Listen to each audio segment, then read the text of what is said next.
Sa pinagpalang araw naman po yung ating lalakbayin. So galing tayo ng Makati kanina, sobrang ulan. So ngayon pabalik na tayo ng Makati. So alright, may kaganapan sa Senado mga kababayan, daming tao. Talo tayo sa grid doon. At mayroon pa tayo lalakarin isa. So tuloy ang buhay, tuloy ang life. Ayan. Sana naman sa mga hindi pa nakasubscribe dyan, subscribe po kayo kay Kuya Serbal. Okay, so let's go. Dito na tayo dadaan sa ano. Dito na tayo dahil wala namang init lang ngayon. Okay. So yun, let's go guys. Ayan, magandang araw po muli mga kabayan. Tuloy ang buhay, tuloy ang life. Okay. So ganun pa man mga kabayan, ay binabati ko ako ng sarili ko ng 23K na tayo mga kabayan.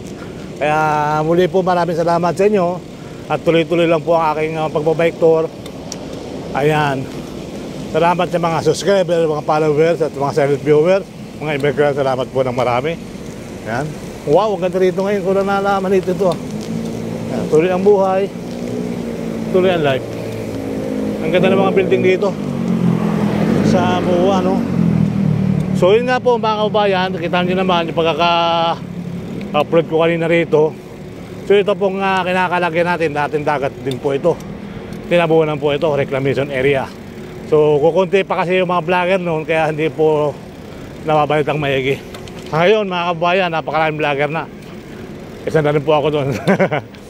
Isa na po ako sa mga vlogger na nag-cover at nag-upload ng mga napupuntahan. So maraming mga biker, maraming kung ano-anong vlogger.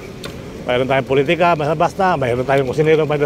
At ganun pa man mga kabayan, ay tuloy-tuloy pa rin ang ating mga sa tao, idol!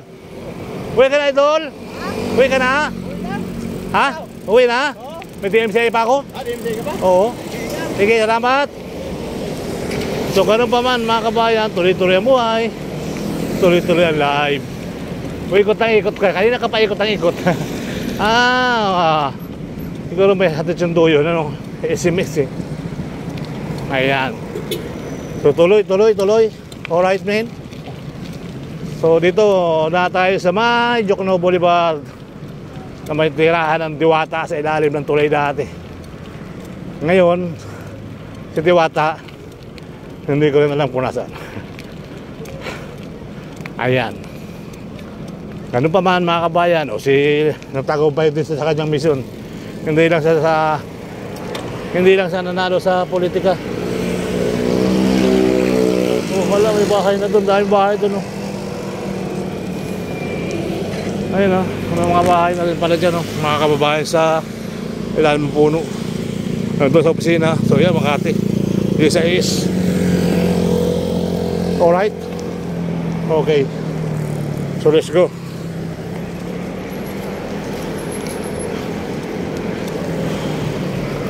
Oo, totoo nga, daming tao. Ang daming tao dito, halos mapuno na to. Sa traffic na mga kababayan. Yung G6, pati yata ano ito, nandito na eh.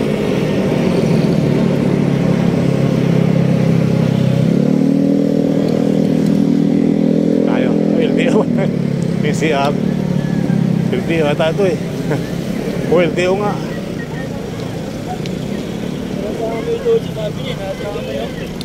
Oh, dito pala, kinig mo yung mga oh.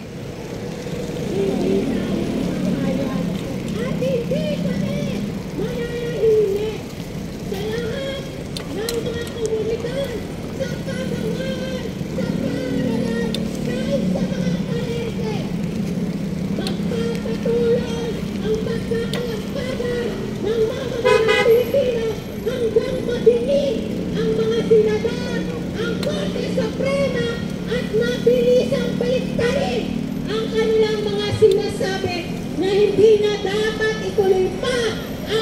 impeachment kay Sara Duterte. Dahil kahit umulan, kahit umaraw, kahit ilang panahon pang mabuti, naniningil at naniningil kami. Dahil alam namin, nasa mga kamay namin, nasa pagkakaisa nating mamamayang Pilipino, ang pagkakaroon na tunay ng justisya katulad ng nawain natin kay Rodrigo Duterte na ngayon ay nangakulong. Tama po! Kaya sa lahat ng mga senador na nasa loob at nag-uusap, pakinggan niyo ang kahihingan ng sambayan ng Pilipino. Dahil kung hindi, kasama kayo sa inilalaban namin para ma-impeach at mawalarin kayo sa inyong pwesto dahil alam namin ang pagkaktina kay Sara Duterte ay pagpapanatili palalo ng kahirapan, ng kagutuman at kawalang justisya sa sambayan ng Pilipino. Kaya mga kababayan, malakas natin isigaw, Convict! Convict! Convict Sara now! Marcos Singilin! Duterte panagutin! Convict! Convict! Convict Sara now!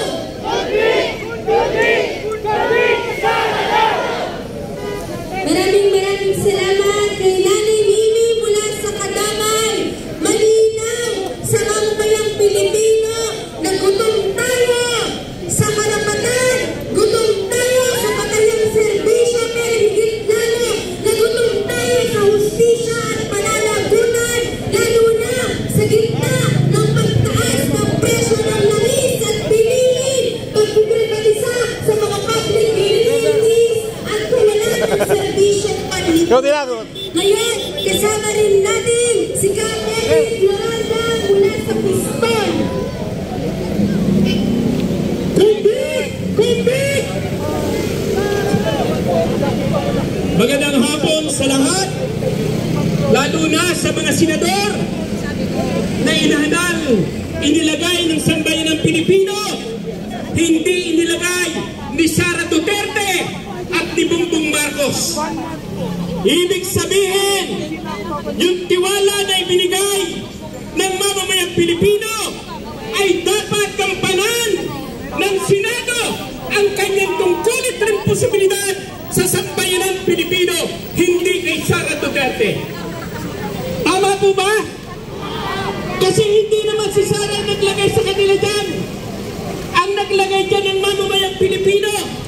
Ang sinasahod ng mga senador ay galing sa buwis ng sektor ng transportasyon at ng mamamayang Pilipino. Isipin niyo mga kasama, mula nang maupo ang ama ni Sara Duterte ay tinanggalan ng karapatan ang mga driver at mga operator upang magserbisyo sa sambayan ng Pilipino upang mabuhay ang pamilya nito. 8 taon ng singkag na hanggang sa ngayon ay patuloy na pinarurusahan ng pamilyang Duterte ang sektor ng transportasyon. Hanggang sa ngayon ay ipinutulak ni Bongbong Marcos ang pugo sa tuwat na modernization program ng gobyerno. Saan mo makikita na ang gobyerno ay walang inisip kundi kung paano pagsiserbisyuhan ang mga naghaharing uri katulad ni Sara Duterte at ng pamilyang Bongbong Marcos. Huwag sanang kalimutan ang Kongreso, ang Senado, ang naglagay niyan ay ang mamamayang Pilipino.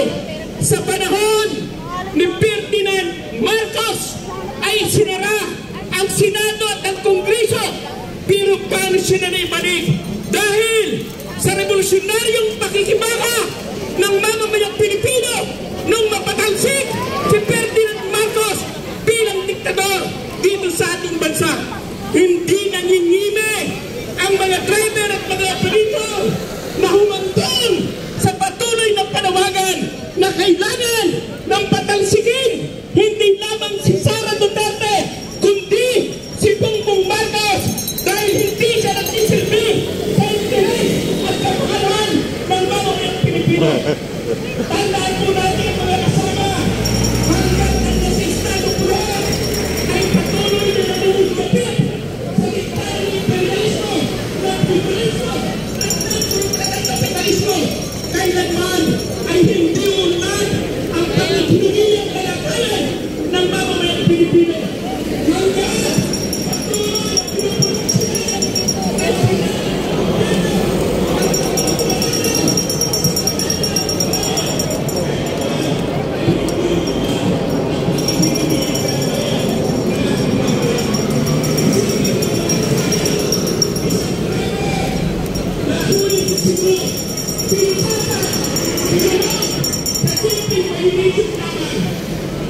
Sara Duterte.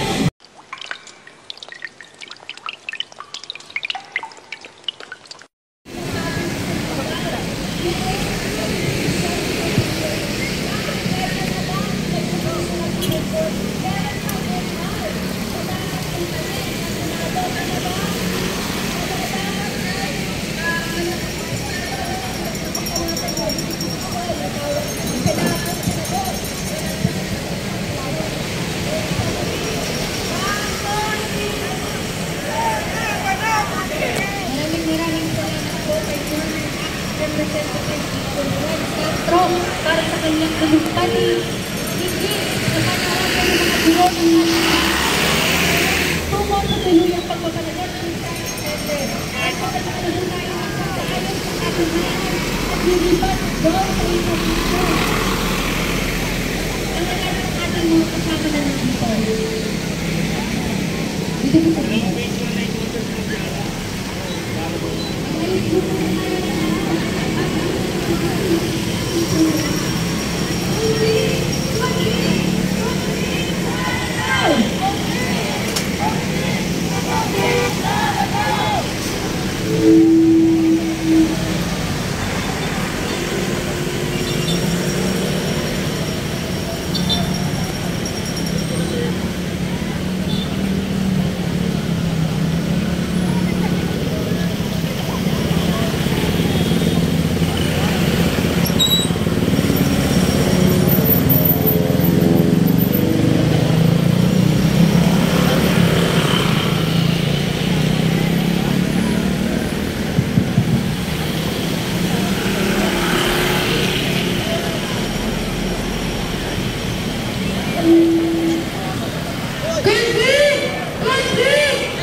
Programa, tinatawagan natin si Nurse Ali Andamo mula sa Filipino Nurses United para bigyang boses ang ating mga manggagawang pangkalusugan hinggil sa pagpapanagot kay VP Sara Duterte sa kanyang pagtatraidor sa taong bayan. Convict! Convict! Convict! Sara na! Convict! Convict! Sara na!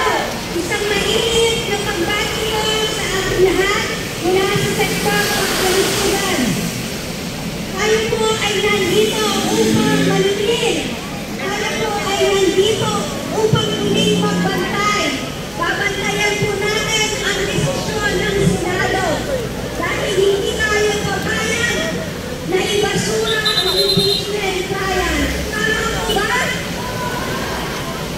Alam niyo po ang napakalaki ng usapin ng impeachment na ito at ang sampot na pera ay hindi basta-basta.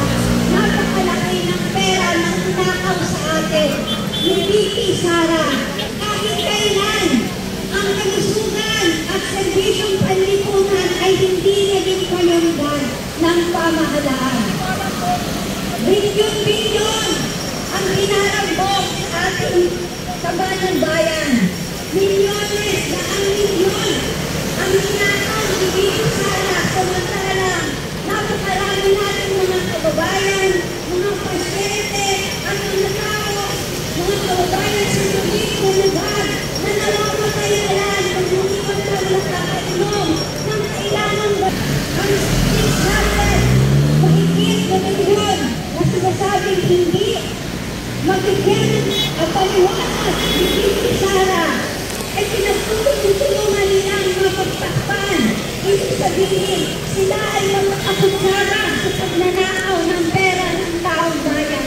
Kaya hindi tayo mapipigilan para ito ay bantayan at huwag tayong pumayag na ibasura ang pilit nilang pinagtatakpan at pigilan ng impeachment trial.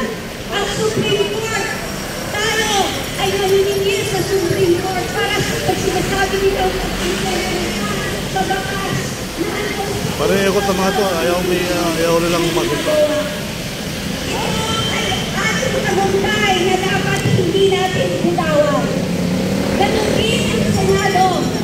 Kailangan tayo ay malakas na manindigan, malakas na magbantay, dahil ito ang tama. Dahil ang paninindigan natin sa pagpapatuloy ng paglilitis at pananagutan ni Sara Duterte ay paninindigan natin para hindi lang sa ating sarili, kundi sa bawat mamamayang Pilipino na nangangailangan ng serbisyo, nangangailangan ng serbisyo pangkalusugan na patuloy na inaabot mo na ng ating pamahalaan samantalang ito ay pera ng taong bayan.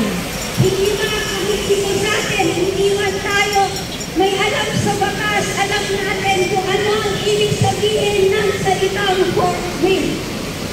Kailangan agad-agad, pero ano ang ginawa ng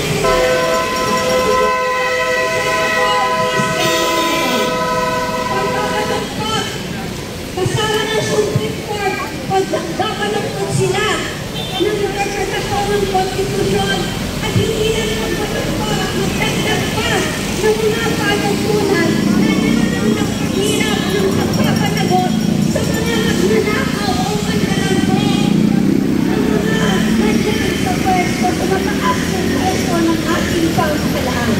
Kaya ano ang ating sigaw? Saranaw! Marcos Singilin! Duterte panagutin! Magandang hapon po sa ating mga. Maraming salamat po kay Nurse Aline Andamo para sa kanyang talumpati. Ngayon naman, tinatawagan natin ang isa sa mga naging kasama natin sa ating tuloy-tuloy na laban para sa tuluyang pagpapanagot kay Sara Duterte. Tinatawagan natin si Ronel Arapulo mula sa Pamalakaya. Convict! Convict! Convict! Sara!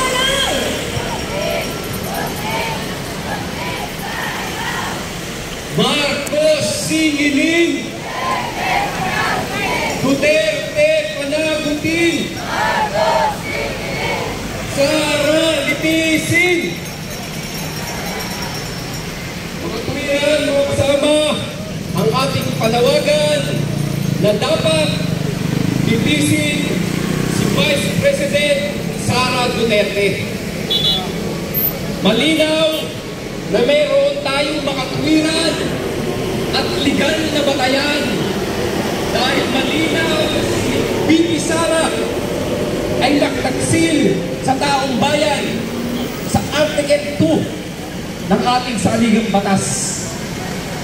Ipinagkatiwala sa kanya ng taong bayan ang opisina at ang pinakamalaki na pagtitiwala ay sa usapin ng confidential fund. Pero sinira niya ang tiwala na ito. Lumabag siya sa mga tuntunin sa batas na kung saan, kung paano ang wasto ang confidential fund. 612.5 million na confidential fund ang kanyang hindi may paliwanag at mismo sa kanilang ahensya ng reaksyonaryong gobyerno ng Commission on Audit sinasabi na dapat may paliwanag ni Sara Duterte ang kanyang ninakaw sa taong bayan.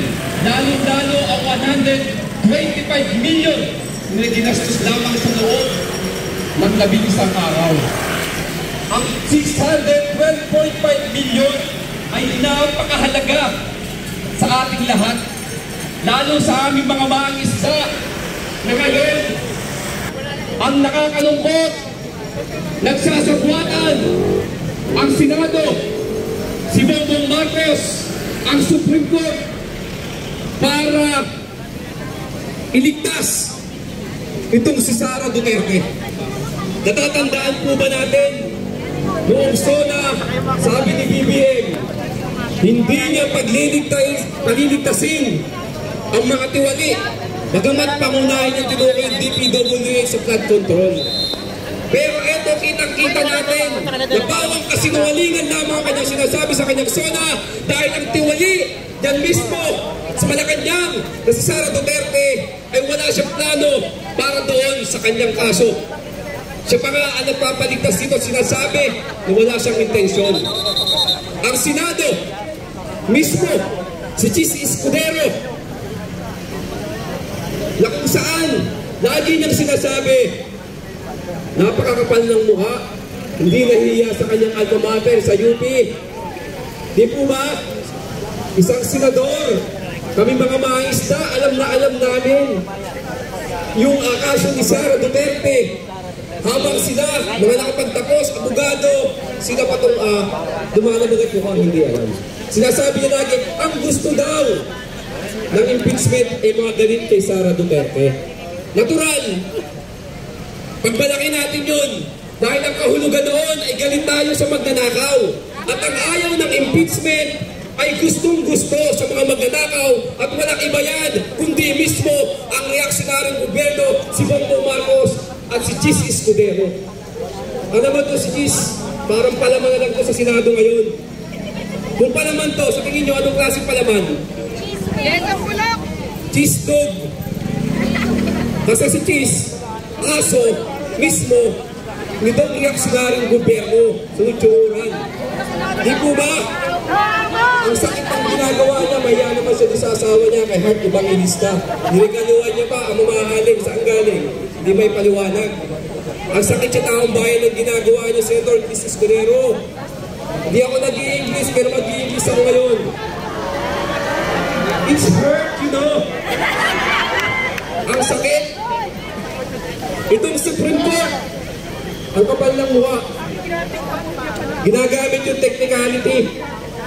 Kasi raw, mayroon ang unang reklamo, pangalawa, pangatlo, bali 1, 2, 3. Binawat 2, 3 tayo ng Supreme Court.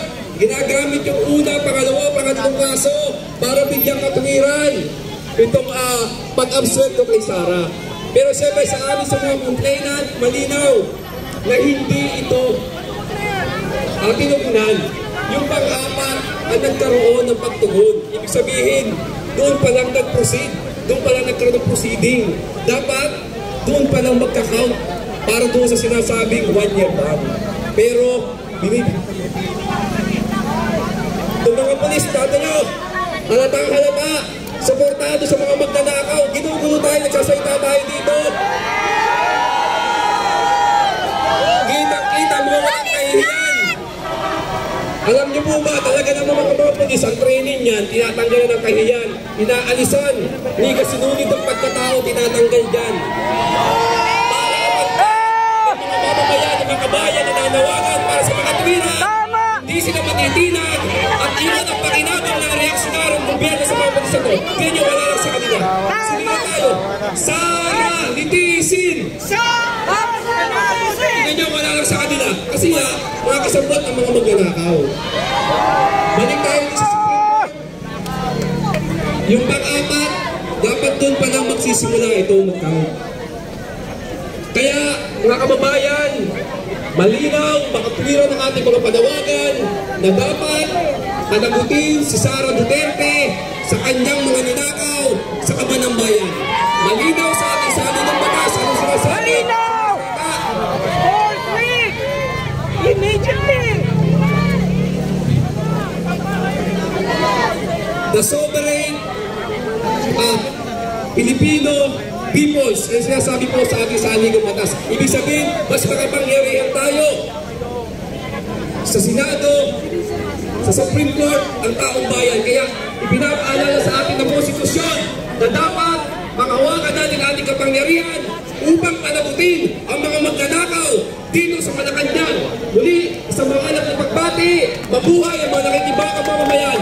Maraming salamat. Mabuhay! Convict! Convict! Convict Sara now! Convict! Convict! Convict Sara now! Bago tayo magpatuloy sa ating programa, nananawagan tayo sa mga kasama nating kapulisan na hayaan na mamayamang magprotesta ang taon sa harap ng Senado. Wala silang dapat ikatakot kung hindi sila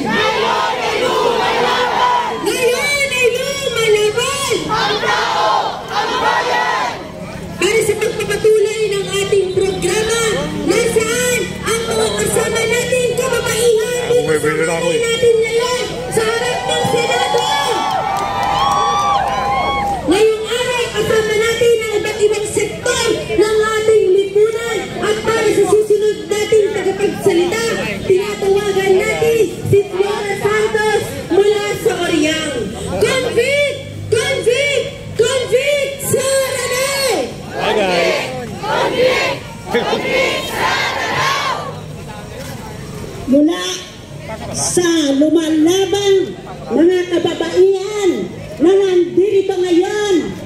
Isang mapagpalayang araw sa inyo lahat, kasama ang lahat ng kalalakihan na lumalaban. Mga kasama, nandito tayo muli, walang kasawa-sawa sa pagpoprotesta sa ganitong kalagayan na nangyayari sa ating bayan, na walang hustisya, ibinabasura ang mga kaso na dapat i-convict na. Tama ba ako? Tama! Yan ang dapat gawin kay Sara. Dahil unang-una, libo-libo ang kanyang nilustay na pondo. Samantala, ang ating mga kababayan, marami sa atin ang hindi na nakakain na ng maayos. Marami sa ating ang nagugutom. Papayag ba tayo na lagi ganyan ang gagawin sa atin na mga namumuno ng ating bayan? Hindi tayo papayag. Bakit tayo ay patuloy na magbabantay. Kung kaya tayo nandito ngayong hapon, babantayan natin ang Senado nito. Dahil ang balita natin, sinubisip natin, ngayon nando siya sa ICC. Kaya mga kasama, hindi po tayo titigil. Hindi tayo magsasawang sumigaw ng ating mga kahilingan. Dahil tayo ay gusto natin ang bayan na ito ay bayan ng mahihirap, bayan ng mamamayan na makatarungan ang gusto natin at maayos na buhay. Kaya, yung pagka na yan, siguro pag mahirap ang nakasala, ang gagawin ng mga Supreme Court, ng Senado, ng Kongreso, alam na alam ko, pag mahihirap ang litisin, wala pang paglilitis, kinukulong na. Tama ko? Nang lagi na nangyayari sa atin, walang justisya sa bayan na ito. Ang justisya ay para lang sa mayayaman. Kaya tayo, patuloy tayo na kumilos, magpaprotesta, at nangyayari ay gagawin natin kahit ano mangyari na tayo, matatalino lahat ang lumalabang ng mga Pilipino dahil hindi kaya natin ang tuloy-tuloy na kalimutan. Kaya mga kasama, kami mga kababaihan, patuloy na sumasama sa ganito. Kung napansin nyo, pinakamarami ang kababaihan. Dahil ang unang-una, palakpakan na muna natin ang mga kababaihan.